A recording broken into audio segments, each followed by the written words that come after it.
Nós vamos estar conversando hoje sobre o tema Juventude e Adolescência segundo o coração de Deus. Eu acho que eu não poderia ter trazido outro texto a não ser Eclesiastes. Então eu convido os irmãos a abrirem suas Bíblias em Eclesiastes, no capítulo 12. Nós vamos estar lendo o versículo 1.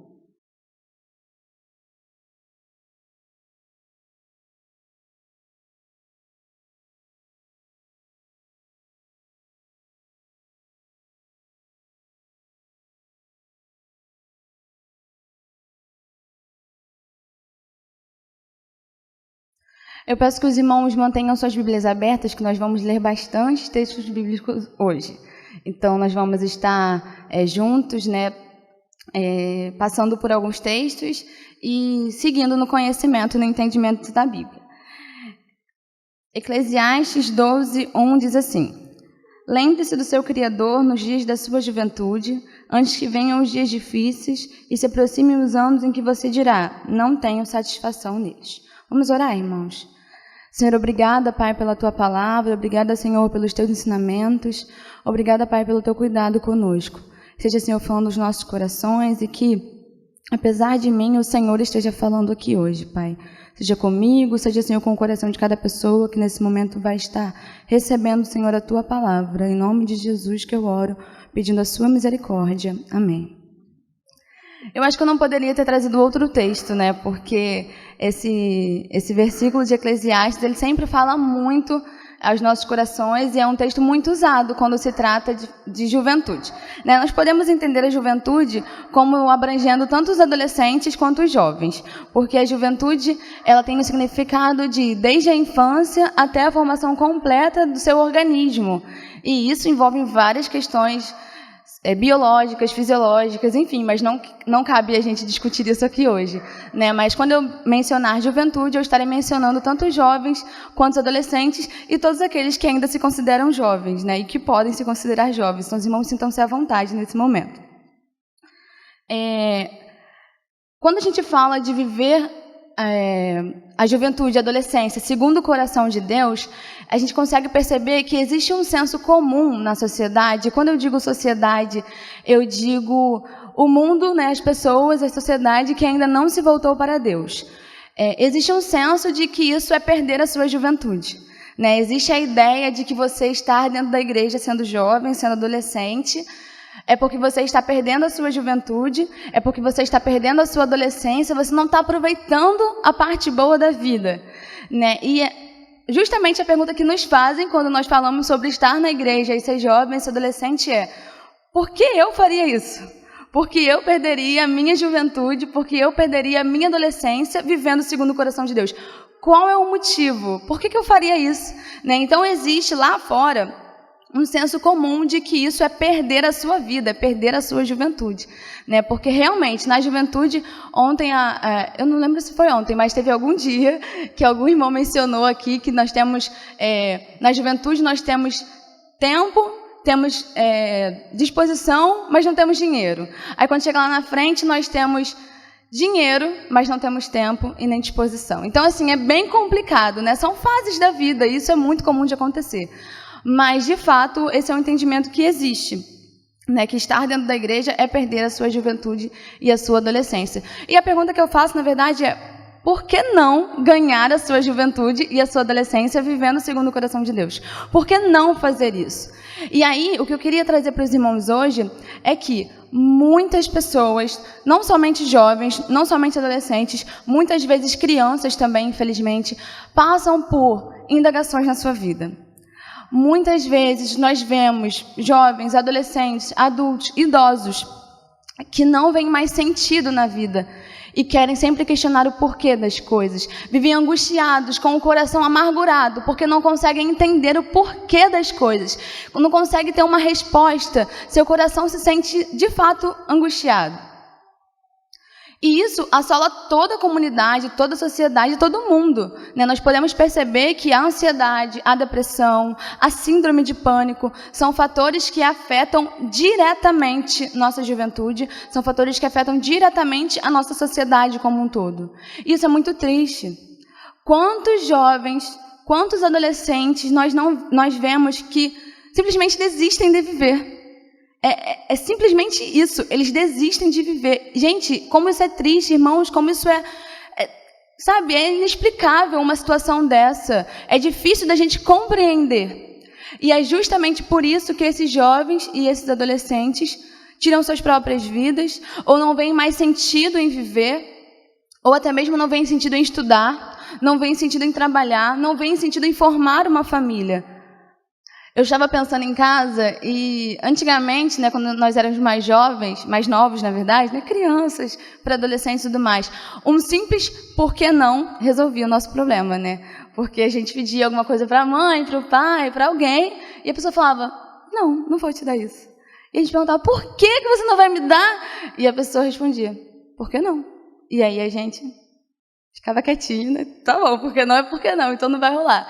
Mas depois, né, que nós crescemos, amadurecemos, né, e vamos criando novas perspectivas, novos entendimentos sobre a vida, nós percebemos que um simples por que não já não é mais suficiente. Né? Nós queremos mais, nós queremos saber a resposta das coisas, nós queremos entender o motivo, o sentido disso. E isso assola tanto a nossa juventude cristã, né, os nossos jovens e os adolescentes que são cristãos, que vivem, que cresceram e que estão dentro da igreja, quanto a sociedade lá fora, quanto a juventude do mundo. Mas existe uma grande diferença entre essas duas classes, né, entre esses dois públicos, o público que é cristão e o público que não é cristão. Então, pensando nisso, ao ler o livro de Eclesiastes, a minha vontade hoje aqui era ler todo o livro com os irmãos, os 12 capítulos. Mas certamente nós sairíamos cansados, né? Então não dá para fazer isso. Então eu vou tentar dar uma pincelada no livro de Eclesiastes. Por quê? Muitas vezes nós usamos o livro de Eclesiastes de forma otimista. E, de fato, né, muitas verdades estão contidas no livro de Eclesiastes. Na verdade, tudo que é dito aqui na Bíblia é verdade, né? Nós não podemos contestar, e não temos nem base para isso. Mas a realidade é que o autor de Eclesiastes estava sofrendo, basicamente, uma crise existencial. Né? Se nós pararmos para ler todo o livro, ler todos os capítulos, nós veremos que o autor está procurando o sentido da vida. Assim como muitos jovens e assim como muitos adolescentes também. Né? E por mais que muitas vezes, por exemplo, inclusive tem que fazer aqui mais uma ratificação que, na última vez que eu preguei aqui na igreja, no culto de quarta-feira, eu mencionei que o texto, né, há um tempo determinado para cada coisa, ficava em Provérbios, mas na verdade esse texto fica em Eclesiastes. E, por exemplo, esse texto, né, de que há um tempo determinado para cada coisa, há tempo para chorar, há tempo para alegrar-se, há tempo de viver, há tempo de morrer, é uma verdade, né? E o próprio autor de Eclesiastes diz que há um tempo determinado para cada coisa debaixo do céu, debaixo do sol. Isso é uma verdade.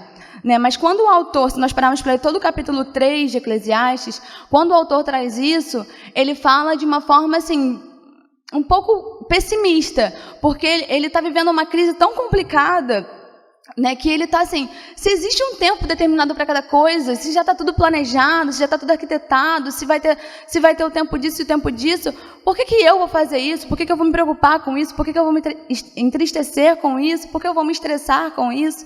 Então, existe assim, um contexto muito grande, né, no livro de Eclesiastes. Eu convido todos os irmãos a lerem, se possível, o livro, porque eu acho que vai dar uma base de entendimento um pouco maior quando os irmãos saírem daqui hoje, tá bom? Mas, de fato, o autor de Eclesiastes está vivendo uma crise existencial. Né? Acredita-se que o autor de Eclesiastes tenha sido o rei Salomão. Né? Não há um consenso sobre isso. Alguns aspectos do próprio livro contribuem para isso, para nós entendermos que foi Salomão que escreveu esse texto. No entanto, há algumas contradições sobre isso. Mas isso também não nos importa nesse momento. Não é algo que vai influenciar no nosso entendimento. Mas o autor de Eclesiastes, ele chega a dizer que a vida é um absurdo, que a vida é vaidade, que as coisas são correr atrás do vento, e nós vamos traçar um pouco disso. Porque ele tenta achar de fato o sentido da vida e entender o porquê das coisas. Vale ressaltar que o autor de Eclesiastes está pensando nisso, pensando na perspectiva das coisas debaixo do sol. Então, ele ainda não está pensando nas coisas do céu, tá, irmãos? Ele ainda não está pensando nas coisas de Deus, nas coisas celestiais. Ele está pensando na perspectiva debaixo do sol, nas coisas terrenas, nas coisas do mundo. E nós vamos entender que é por isso que ele se frustra. Né? O primeiro texto que nós vamos estar lendo é Eclesiastes 1, do 12 ao 18. Os irmãos sabem que eu tenho um probleminha de vista, né? Então eu vou botar a Bíblia bem pertinho aqui e eu não consigo nem enxergar a televisão. Então vai ser aqui mesmo, mas nós estamos na mesma versão, tá? Eclesiastes 1, do 12 ao 18. Eu, o mestre, fui rei de Israel em Jerusalém, dediquei-me a investigar e a usar a sabedoria para explorar tudo o que é feito debaixo do céu. Que fardo pesado Deus pôs sobre os homens. Tenho visto tudo o que é feito debaixo do sol. Tudo é inútil, é correr atrás do vento. O que é torto não pode ser endireitado. O que está faltando não pode ser contado. Fiquei pensando, eu me tornei famoso e ultrapassei em sabedoria todos que governaram Jerusalém antes de mim. De fato, adquiri muita sabedoria e conhecimento. Por isso, me esforcei para compreender a sabedoria, bem como a loucura e a insensatez. Mas aprendi que isso também é correr atrás do vento, pois quanto maior a sabedoria, maior o sofrimento. E quanto maior o conhecimento, maior o desgosto. O primeiro ponto que o autor de Eclesiastes tenta buscar sabedoria, tenta buscar, na verdade, o sentido da vida, é na sabedoria humana. Ele tenta buscar, ele estuda, ele busca conhecimento, ele se torna além em sabedoria do que todos os outros que governaram Jerusalém. E ainda assim, ele conclui que isso é correr atrás do vento. Ele ainda assim conclui que isso é futilidade, é vaidade. Né? Obviamente, eu tenho certeza disso, que a sabedoria, por mais que humana, contribuiu muito na vida dele. Mas ainda assim ele estava insatisfeito, ele não conseguiu se satisfazer plenamente. Então nós conseguimos ver que o autor de Eclesiastes não conseguiu encontrar plena satisfação e sentido da vida na sabedoria humana. E muitas vezes isso acontece com a gente também, né? Principalmente nós jovens e adolescentes procuramos conhecimento, cursos, formação, estudar, por mais que alguns não gostem, né? Mas muitos percebem, conforme vão amadurecendo, que precisam disso, então precisam estudar. Mas ainda assim, é feito cursos técnicos, cursos profissionalizantes, cursos de graduação, cursos de pós-graduação, mestrados e doutorados e todas essas coisas que são assim, incríveis e muito importantes e que Deus nos abençoe para que nós possamos conseguir chegar nesses níveis de sabedoria também. Mas só isso não é suficiente. E nós vemos isso claramente nas nossas vidas, porque isso é uma verdade, e nós vemos isso claramente explícito no livro de Eclesiastes. O segundo versículo que nós vamos estar lendo está no capítulo 2, vamos ler do 1 ao 11. Eclesiastes 2, do 1 ao 11. Eu disse a mim mesmo, venha, experimente a alegria, descubra as coisas boas da vida, mas isso também se revelou inútil. Concluí que rir é loucura e a alegria de nada vale. Decidi entregar-me ao vinho e à extravagância, mantendo, porém, a mente orientada pela sabedoria. Eu queria saber o que vale a pena debaixo do céu, nos poucos dias da vida humana. Lancei-me a grandes projetos, construí casas e plantei vinhas para mim. Fiz jardins e pomares e neles plantei todo tipo de árvore frutífera. Construí também reservatórios para irrigar os meus bosques verdejantes. Comprei escravos e escravas e tive escravos que nasceram em minha casa. Além disso, tive também mais bois e ovelhas do que todos os que viveram antes de mim em Jerusalém. Ajuntei para mim prata e ouro, tesouros de reis e de províncias. Servi-me de cantores e cantoras e também de um harém, as delícias dos homens. Tornei-me mais famoso e poderoso do que todos os que viveram em Jerusalém antes de mim, conservando comigo a minha sabedoria. Não me neguei a nada que os meus olhos desejaram, não me recusei a dar prazer algum ao meu coração. Na verdade, eu me alegrei em todo o meu trabalho. Essa foi a recompensa de todo o meu esforço. Contudo, quando avaliei tudo que as minhas mãos haviam feito e o trabalho que eu tanto me esforçara para realizar, percebi que tudo foi inútil. Foi correr atrás do vento. Não há nenhum proveito no que se faz debaixo do sol. Certamente nós precisamos e devemos lembrar que o autor de Eclesiastes estava se referindo a uma realidade terrena, irmãos. Ele estava completamente envolvido com as coisas do mundo. E dessa vez ele procura o sentido da vida nos prazeres. Ele procura o sentido da vida na alegria humana, a embebedar-se, né, a beber vinho, a extravagância, a ter tesouros. E ele tenta, e ele tenta, e ele tenta. Ele chega a ter mais tesouros do que outros que viveram antes dele. Então, assim, de fato uma crise existencial, né, um momento assim, de muita indagação que o autor de Eclesiastes estava vivendo.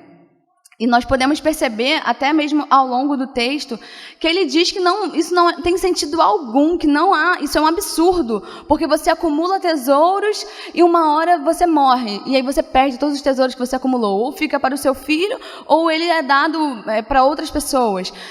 Ele começa a trazer uma ideia de insatisfação sobre tudo, e ele continua tentando procurar o sentido da vida, o sentido das coisas nisso. E isso também é uma realidade em nossas vidas. Nós procuramos o sentido da vida em viagens, nós procuramos o sentido da vida em relacionamentos, nós procuramos o sentido das coisas em coisas que são correr atrás do vento, assim como o autor de Eclesiastes menciona. Não importa, irmãos, que você faça uma viagem incrível. Eu tenho um sonho enorme de ir para a Argentina. Tenho certeza que se eu for ficar um mês na Argentina, quando eu voltar, todos os meus problemas não vão estar solucionados, né? Vai tudo voltar, os meus problemas vão voltar a me assolar e nada vai estar pronto, né? Não é a viagem que eu tanto sonho que vai resolver tudo que eu tenho de insatisfação, de angústia, de frustração, né? Os prazeres que a vida pode me proporcionar não são a solução para os meus problemas e não me dão sentido de viver. Não é por isso que eu vivo, não é pelas viagens que eu quero fazer. Obviamente nós queremos e podemos, né, fazer viagens, isso é muito bom, sair com os nossos amigos, mas isso ainda não nos satisfaz plenamente, né? E o terceiro motivo, na verdade, que o autor de Eclesiastes procura o sentido da vida, está no capítulo 5, a partir do versículo 10.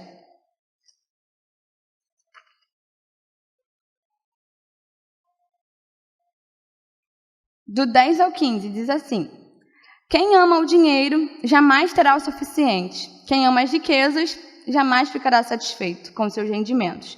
Isso também não faz sentido. Quando aumentam os bens, também aumentam os que os consomem.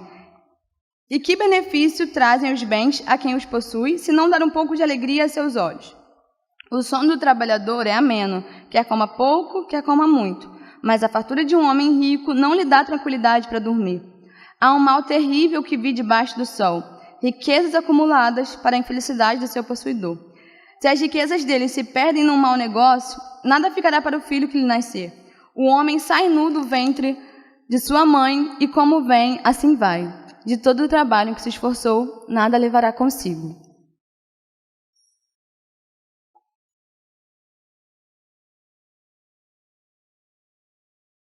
Nós podemos ver que o autor de Eclesiastes também procura o sentido da vida no dinheiro. E ele se frustra novamente. E ele é rico, né? Nós podemos ver o que ele menciona, ele tem bastante riquezas.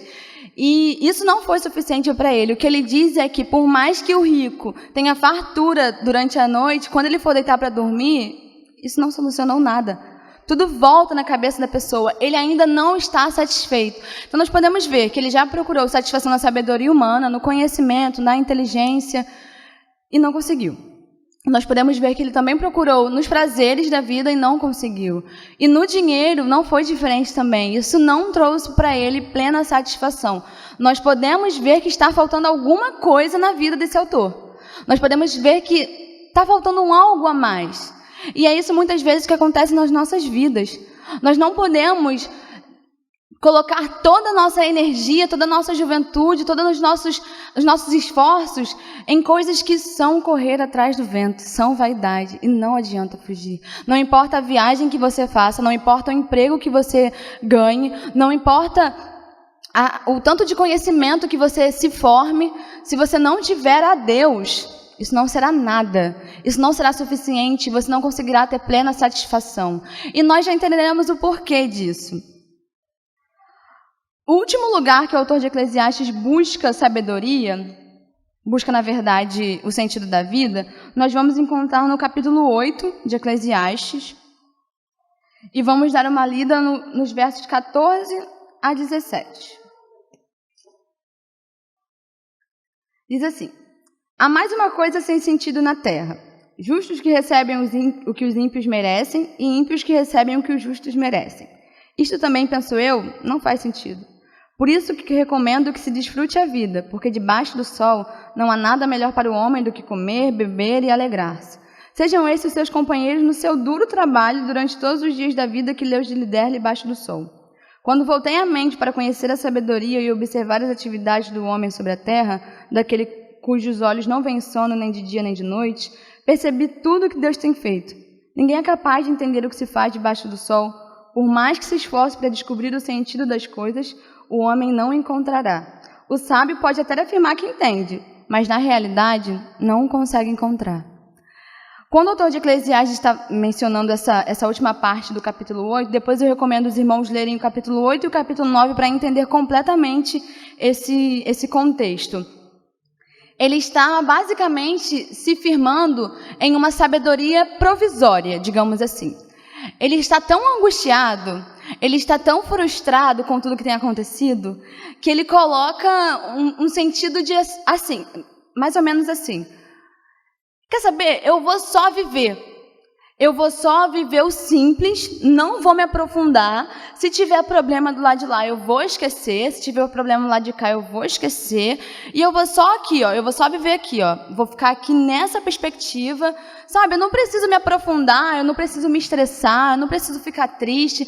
Eu vou só viver. Basicamente, uma vida medíocre que ele queria viver. Uma vida simples, sabe? Bem simples no sentido de, assim, não se aprofundar, uma vida bem rasa, um coração raso, uma mente rasa, né? Por exemplo, ele está vivendo aqui uma realidade da IBCC e ele não se preocupa com as pessoas que passam por aqui que precisam de ajuda, com os pobres, com os necessitados.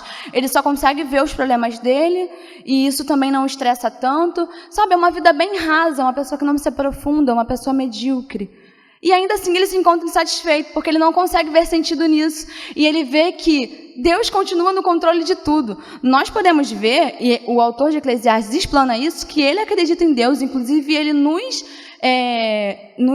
aconselha a temer a Deus acima de todas as coisas. E é esse conselho que nós vemos no capítulo 12 de Eclesiastes, quando nós lemos no início, de que nós devemos aproveitar a nossa juventude, lembrando do nosso Criador, lembrando de quem nos fez. Então, de fato, o autor de Eclesiastes, ele crê em Deus. Ele nos aconselha a temer a Deus. Mas está faltando uma pequena coisa que faz toda a diferença na vida do autor de Eclesiastes. E nós devemos lembrar também que o Antigo Testamento, ele aponta para o Novo Testamento. O Antigo Testamento, ele aponta para Jesus. E o que falta na vida do autor de Eclesiastes é um relacionamento íntimo com Deus. É isso que falta nele. Porque ele está tão preso a coisas mundanas, ele está tão preso a coisas terrenas, que ele não consegue ver que Deus está no controle de tudo. E quando Jesus vem no Novo Testamento, ele vem para mostrar onde há sentido na vida. Irmãos, acontecem muitas injustiças, infelizmente. Acontecem muitas coisas ruins, mas nós precisamos crer e precisamos saber que essa é uma verdade, que Deus está sob o controle de todas as coisas. E não cabe a nós indagar o porquê Deus está fazendo as coisas. No lugar de perguntarmos por quê? Por que isso está acontecendo? Por que isso comigo? Por que isso com a minha família? Por que, sabe? Nós devemos perguntar, que amor é esse? Que amor é esse que ele vem e supre e passa por cima de tudo? Que amor é esse que quer acabar com o nosso pecado e nos dá a chance de nos consertar com Deus? Que amor é esse que um Deus faz seu filho morrer na cruz por pecadores? É isso que nós temos que pensar. Não cabe a nós indagar o porquê das coisas. E eu não digo isso de uma forma autoritária, não, irmãos. Eu digo isso porque é assim que o Senhor nos ensina. Porque é assim que Ele, sabe, que Ele molda o nosso coração. É assim que Ele cuida do nosso coração. E Ele vai trazendo as respostas necessárias, os sentidos necessários, vai transformando a nossa mente. Eu gostaria de trazer para os irmãos alguns outros versículos que nós vamos estar lendo agora, porque nós conseguimos concluir que o autor de Eclesiastes não conseguiu encontrar o sentido da vida, né? E nós vamos agora encontrar motivos para encontrar o sentido da vida em quem nós encontramos, que nós já sabemos que é Jesus. Eu convido os irmãos a abrirem Filipenses 4, versículo 7, que diz assim: e a paz de Deus, que excede todo entendimento, guardará os seus corações e as suas mentes em Cristo Jesus. Quando o autor de Filipenses fala isso, ele está falando numa perspectiva de angústia, de ansiedade, de sofrimento, né? E ele diz: e a paz de Deus, que excede todo entendimento, guardará o seu coração, guardará a sua mente em Cristo Jesus. É somente em Cristo Jesus que nós conseguiremos ter paz. É somente em Cristo Jesus que nós conseguiremos ter satisfação. Não há nada que satisfaça o nosso coração, não há nada que satisfaça nossa mente, senão Cristo Jesus. E é de fato uma paz que excede todo entendimento, vai além da nossa compreensão, é difícil nós compreendermos. Mas é com Jesus, é com a paz do Espírito Santo que Ele vem até o nosso coração, até as nossas mentes e cuida de nós. Então não é sabedoria humana. Não perca a sua juventude vivendo segundo a sabedoria humana. Não perca a sua juventude buscando... Não estou dizendo para vocês estudarem, mas eu estou dizendo, não perca buscando somente o estudo. Não perca buscando somente uma formação específica. Você já buscou saber se é isso que Deus quer para a sua vida? Você já buscou saber se é essa formação, se é nessa profissão, se é nesse estudo, se é nessa área que Deus quer te colocar? Isso precisa anteceder todas as nossas decisões. Saber o que Deus quer para a nossa vida, saber o que Deus quer para os nossos estudos, precisa anteceder todos os nossos estudos. O segundo versículo que eu queria ler com os irmãos é Josué 1:8. Que diz assim: não deixe de falar as palavras deste livro da lei e de meditar nelas de dia e de noite, para que você cumpra fielmente tudo o que nele está escrito. Só então que os seus caminhos prosperarão e você será bem-sucedido. Não há satisfação em procurar os prazeres da vida. Você não se sentirá bem-sucedido procurando somente isso. Como eu disse, Deus quer que a gente viaje. Ele quer nos dar bênção assim, que Ele nos dê, né? Nós oramos para isso. Mas é somente com a instrução de Deus, com a leitura da Bíblia, com um relacionamento íntimo com Deus, que nós conseguiremos ser bem-sucedidos. Os prazeres da vida não nos proporcionarão nada. Eles não serão suficientes para cuidar do nosso coração e trazer essa paz que excede todo entendimento. Mas somente a Bíblia, a palavra de Deus, é capaz de trazer... eu não digo que traz resposta para todas as suas perguntas, mas eu digo que traz sim palavra de Deus para todas as suas perguntas. Infelizmente ou felizmente, né, eu não posso definir isso exatamente, nem tudo que eu pergunto eu abro a Bíblia e encontro. Não tem como eu perguntar o que eu vou fazer amanhã. Deus, abrir a Bíblia e encontrar. Né? Não dá para fazer isso. Mas nós sabemos que a palavra do Senhor, ela vem de encontro aos nossos corações, e de acordo com a nossa leitura, com o entendimento, com a ajuda do Espírito Santo, nós conseguimos entender o que Deus quer para as nossas vidas. Nós precisamos entender de uma vez por todas que a palavra de Deus, a Bíblia, não é um livro qualquer de ser lido. Não é simples ler a Bíblia, né? Nós temos conversado sobre isso na EBD. A Bíblia não é um livro simples, não é algo que você abre um versículo, um capítulo do Antigo Testamento, abre a genealogia e você entende. Não é assim. Você precisa de um estudo, você precisa de orientação do Espírito Santo, né? Obviamente tem outros livros que contribuem para o nosso aperfeiçoamento, mas ainda assim esses livros sozinhos não são autossuficientes, mas a Bíblia sim, ela é autossuficiente, ela é a palavra de Deus e que devemos crer. Eu convido os irmãos a abrirem agora em Mateus, capítulo 6, versos 19, 20 e 21. Não acumulem para vocês tesouros na terra, onde a traça e a ferrugem destroem, e onde os ladrões arrombam e furtam. Mas acumulem para vocês tesouros nos céus, onde a traça e a ferrugem não destroem, e onde os ladrões não arrombam nem furtam. Pois onde estiver o seu tesouro, aí também estará o seu coração.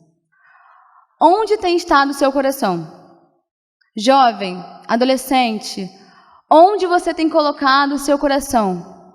Onde você tem colocado a sua mente? Não perca a sua juventude vivendo segundo o dinheiro.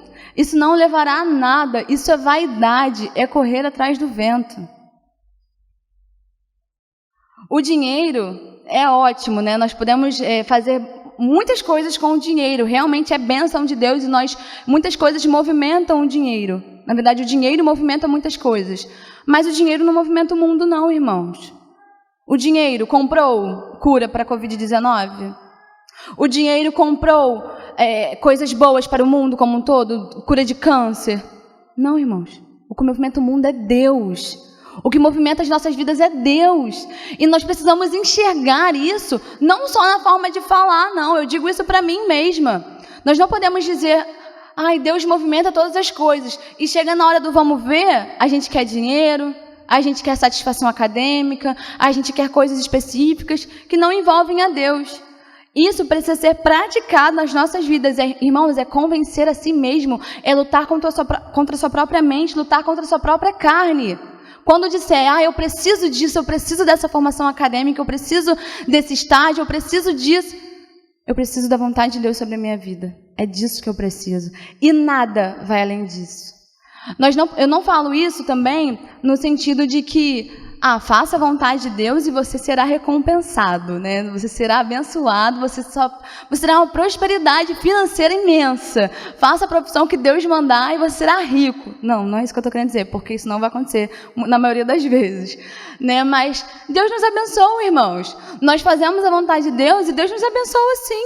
Ele vê o esforço de cada um, Ele vê o cuidado de cada um, Ele vê a fidelidade de cada um e Deus é fiel. Isso não é uma mentira, né? Nós vivemos em uma realidade, dois extremos, né? A pessoa que prega que Deus vai dar tudo que a pessoa quiser, não, pode crer, pode dar o dízimo, pode orar, ora isso daqui, que Deus vai te dar tudo que você quiser. E o extremo da pessoa que acha que tem que ficar vivendo só no cantinho, que não pode fazer nada, que se ela ser muito além, Deus pode ficar achando que ela está interessada. Gente, Deus conhece os nossos corações, Deus conhece as nossas mentes, Deus conhece aquilo que nós pensamos antes mesmo de nós pensarmos, né? E Deus nos abençoa, Deus é fiel, Deus cuida de nós, mas nós não devemos agir, o que eu quero dizer, né? Nós não devemos agir segundo o coração voltado para o dinheiro, mas nós devemos agir segundo o coração de Deus. E as recompensas, as bênçãos, elas virão conforme a vontade de Deus, da forma que Deus quiser,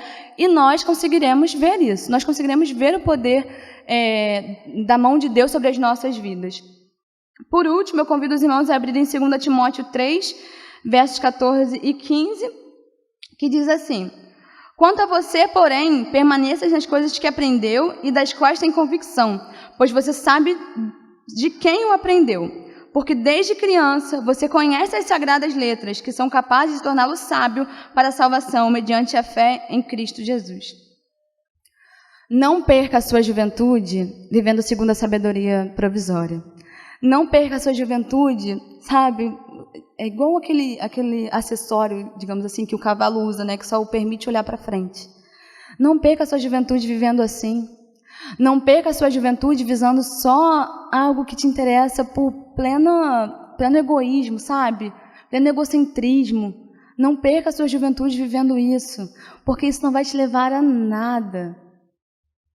Muitas vezes nós chegamos na realidade de estudo, né? Faculdade, até mesmo trabalho, né? Muitos iniciam o trabalho bem cedo, e nós encontramos assim muitas metas. Eu quero muito fazer isso. Aí a gente se aproxima de quem pode levar a gente até isso. Aí a gente busca caminhos que podem nos levar até isso. Mas a gente não se preocupa com a vontade de Deus. E tudo que nós precisamos está contido na Bíblia. Tudo, irmãos, toda a instrução, todo o conselho, toda a regra, tudo que nós precisamos está contido aqui. E é onde nós devemos buscar. A palavra de Deus, ela é viva, ela é eficaz, ela é mais cortante que uma espada de 2 gumes. Ela penetra do fundo da alma, separando alma e espírito, carne e medula. Essa é a palavra de Deus que nos ensina. Ela é eficaz para corrigir, para repreender, para aconselhar. Essa é a palavra de Deus. E é onde nós devemos buscar toda a sabedoria. A verdade, irmãos, é que o mundo não nos garante nada. Essa é a verdade. Nós podemos viver procurando plena satisfação, nós podemos viver procurando estudo, nós podemos viver procurando sabe, um emprego dos sonhos, uma viagem dos sonhos. Isso não vai nos satisfazer. Não vai nos satisfazer porque nós não nascemos para isso, irmãos. Nós não nascemos para o mundo, nós nascemos para Deus. Nós somos criaturas de Deus. O homem pecou e errou, mas hoje, através de Jesus, nós temos a chance de nos achegar novamente a Deus. Nós não nascemos para viagens, nós não nascemos para emprego específico, nós não nascemos para coisas específicas, para formações específicas, para dinheiro. Nós não nascemos para isso, irmãos. Nós nascemos para louvar, adorar e bendizer o nome de Deus. Nós somos cristãos, nossa cidadania é celestial. Nós não pertencemos a esse mundo, e essa precisa ser uma realidade na vida dos jovens, na vida dos adolescentes e na comunidade como um todo, na igreja cristã como um todo. Não perca a sua juventude vivendo uma vida fora do que é segundo o coração de Deus, porque isso é vaidade, isso é correr atrás do vento. Ganhe a sua vida, ganhe a sua juventude vivendo segundo o coração de Deus, porque somente assim nós conseguiremos alcançar plena satisfação.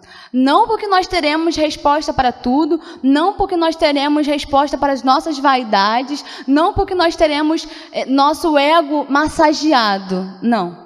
Mas porque o Senhor é Deus sobre as nossas vidas e Ele que cuida de nós, é Ele que traz consolo.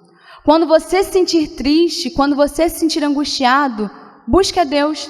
Quando você se sentir frustrado, busque ao Senhor. Se você precisar de ajuda, conte conosco, conte com a sua igreja, conte com esses irmãos, com esses amigos que estão em volta de você. Viva a sua juventude segundo o coração de Deus e ganhe a sua vida. E ganhe a sua juventude, não perca tempo, porque isso é vaidade, isso é correr atrás do vento. Que Deus abençoe as nossas vidas, que Deus abençoe os nossos corações, que Deus abençoe a nossa juventude, a nossa igreja como um todo, que sempre nos abraçou, que sempre nos incentivou. Nós somos gratos por tudo que a igreja fez por nós, todo acampamento, todo evento, todo congresso, que os irmãos vinham e incentivavam. Irmãos, isso faz uma diferença enorme para a gente. Nós nos sentimos acolhidos e nós sabemos que nós podemos buscar aqui nessa igreja pessoas com sabedoria para nos instruir a viver segundo o coração de Deus. Amém, irmãos? Posso convidar o grupo de louvor? Não? Não podemos. Então eu vou passar a palavra para o pastor Eduardo. Ele vai estar dando seguimento, ao culto, e eu agradeço aos irmãos pela oportunidade.